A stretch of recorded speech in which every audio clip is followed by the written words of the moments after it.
Hey guys, thanks for stopping by iDub. My name's Tyson. I'm here with Dave Wilcox from TPS. He's here to talk to us today a little bit about what went into the TPS gloves. So, I mean, first, thanks for stopping by with us. No problem. And why don't you give us the rundown? I mean, you guys have kind of a twist on a traditional four-roll design. What kind of fit were you guys going after with this glove? Well, the fit we were really trying to go after with this glove, obviously we wanted to have the traditional look of the four rolls. The reason why we do have them on a twist instead of coming straight across, when you look at your own hand, the knuckles aren't straight across. As you bend your hand, you do have a natural bend to it. So trying to make the glove actually form around your hand by having a split in through here, just like when you make your fist, your two fingers come around, so it does twist around. It's going to form more to the hand a little bit. Correct. We, instead of just adding padding to a glove to reduce sting and reduce impact, we went the next level and worked with a hand surgeon. Okay. So actually working with the hand, how does the hand work? So that was the first thing with the knuckles, making sure you could get a tight fit, tight closure. Next thing we went to was the fingers. If you were to measure the fingers in through here, they're a tapered fit finger, so it's wider at the knuckle, more narrow at the tip.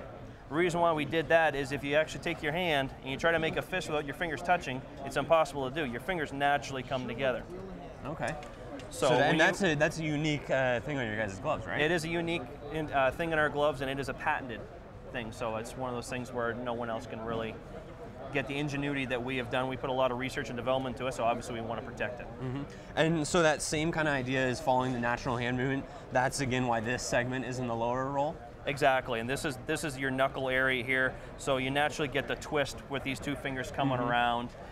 These two fingers work together, these ones come around. Yeah, and you can kind of see that when you're forming the fist, how those kind of roll. Exactly, so it's a natural give, and that's in our high-end gloves.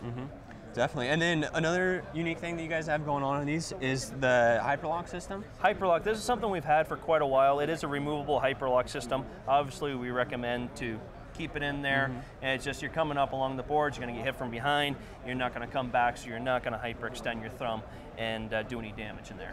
Yeah, I mean, that's always great to see, some protection. Well, you always have to protect there. Yeah. So we've also have the flared cuff for stick handling ability, so we have a little bit of flare here, so you got a little bit more wrist movement, a little bit of dangle. Yeah, I mean, I like how that, and I kind of like that curve that you guys put a nice flare on this portion of it, so you have some good mobility going that direction as well. But we're still protected. The stick comes down and we're still protected. You're still not getting into the wrist area and through here. That, yeah, it definitely covers it. And then also a lot of them you guys are using the Digitech. We are using a Digitech grip technology in the palm. We've increased it into our high-end gloves. This is the R10 glove into the pinky area.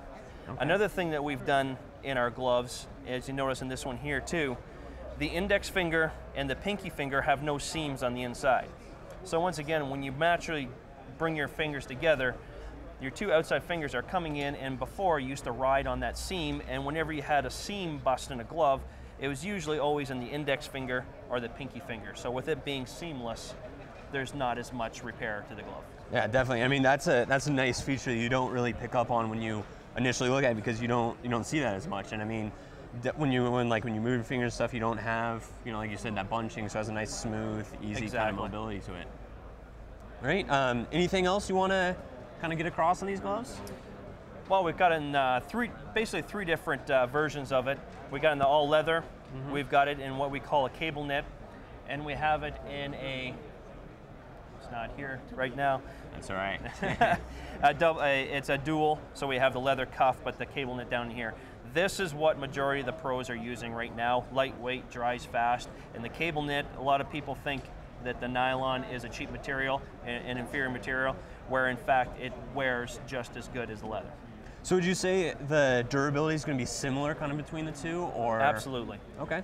Yeah, I mean, definitely I like, especially compared to some nylons, like this has a really dense feel to it, and it's not, it doesn't feel like a thin layer by any means. No, it's not like your traditional nylon. It is, like I said, it is what we call a cable knit, where it is a very strong knit material, and it does have some texture to it. So. Great. Yeah, and kind of nice little touch too, seeing those embroidered cuff. That guy's not going to rub off or anything. Exactly. A raised embroidery, so it's not the silk screening. We have the nice logo patch on the side and the thumb area here. So, nice touch. All right. Well, thanks for stopping by with us. Once again, this is Dave Wilcox from TPS. My name's Tyson, and this is at inlineandIcewarehouse.com.